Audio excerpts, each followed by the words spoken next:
Good afternoon, everybody. I want to say a few words about the tragedy that took place this week in West Virginia. But before I do, I'd first like to comment on the news that Justice John Paul Stevens will retire from the Supreme Court at the end of its current term. And when President Ford was faced with the Supreme Court vacancy shortly after the nation was still recovering from the Watergate scandal, he wanted a nominee who was brilliant, non-ideological, pragmatic, and committed, above all, to justice, integrity, and the rule of law. He found that nominee in John Paul Stevens. Justice Stevens has courageously served his country from the moment he enlisted the day before Pearl Harbor to his long and distinguished tenure on the Supreme Court. During that tenure, he has stood as an impartial guardian of the law. He's worn the judicial robe with honor and humility. He has applied the Constitution and the laws of the land with fidelity and restraint. He will soon turn 90 this month, but he leaves his position at the top of his game.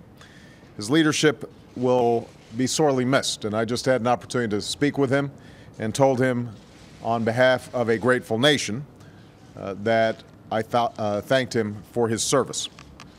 Now, as Justice Stevens expressed to me in a letter announcing his retirement, it is in the best interest of the Supreme Court to have a successor appointed and confirmed before the next term begins. And so I will move quickly to name a nominee, as I did with Justice Sotomayor. Once again, I view the process of selecting a Supreme Court nominee as among my most serious responsibilities as president. And while we cannot replace Justice Stevens' experience or wisdom, I will seek someone in the coming weeks with similar qualities: an independent mind, a record of excellence and integrity, a fierce dedication to the rule of law, and a keen understanding of how the law affects the daily lives of the American people. It will also be someone who, like Justice Stevens, knows that in a democracy, powerful interests must not be allowed to drown out the voices of ordinary citizens. Much like they did with Justice Sotomayor, I hope the Senate will move quickly in the coming weeks to debate and then confirm my nominee so that the new justice is seated in time for the fall term. Now, let me say a few words about what has happened in West Virginia. This has been an unimaginably difficult week for the people who live near Mount Cole. 31 workers were inside the Upper Big Branch mine when an explosion ripped through its walls on Monday afternoon. 2 were saved, 25 were lost.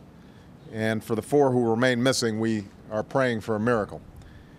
I want to offer my deepest condolences to the friends and the families of the fathers and the husbands and brothers, nephews, and sons who were killed in this accident. I'm also in awe of the courage and selflessness shown by the rescue teams who've risked their lives over and over and over this week for the chance to save another. They've worked around the clock with little sleep for the past few days, and this nation owes them a debt of gratitude. Now, mining has a long and proud history in West Virginia. And for many families and communities, it's not just a way to make a living, it's a way of life. And the jobs they do in these mines help bring heat and electricity to millions of Americans. It's a profession that's not without risks and danger, and the workers and their families know that. But their government and their employers know that they owe it to these families to do everything possible to ensure their safety when they go to work each day. When I was in the Senate, I supported the efforts of Senator Byrd and Rockefeller to try to improve mine safety, but it's clear that more needs to be done.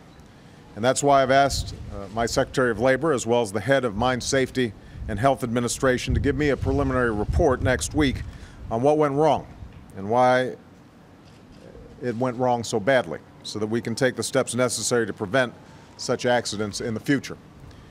Because mining is a tradition that's often passed down through generations, it's not uncommon to see an entire family choose this line of work. And sadly, when a tragedy like this occurs, it's also not uncommon to lose almost an entire family all at once. I spoke to some surviving members of one such family on Wednesday. This week, Tim Davis and 2 of his nephews, Josh, age 25, and Corey, age 20, were killed in the explosion in the Upper Big Branch mine. Rescuers have reported that Tim and his two nephews were all found together. Two other members of their families that worked in the mine were able to escape unharmed. Before he left for the mine on Monday, Josh wrote a letter for his girlfriend and young daughter. And in it he said, "If anything happens to me, I'll be looking down from heaven at you all. I love you. Take care of my baby. Tell her that Daddy loves her. She's beautiful. She's funny. Just take care of my baby girl." Reflecting on that letter and the losses she endured in just 1 week, Josh's mother, Pam, simply said, "It is just West Virginia. When something bad happens, we come together. When something bad happens, we come together." Through tragedy and heartache, that's the spirit that has sustained this community and this country for over 200 years. And as we pray for the souls of those that we've lost and the safe return of those who are missing, we are also sustained by the words of the psalm that are particularly poignant right now. Those words read, "You, O Lord, keep my lamp burning. My God turns my darkness into light." Thank you very much.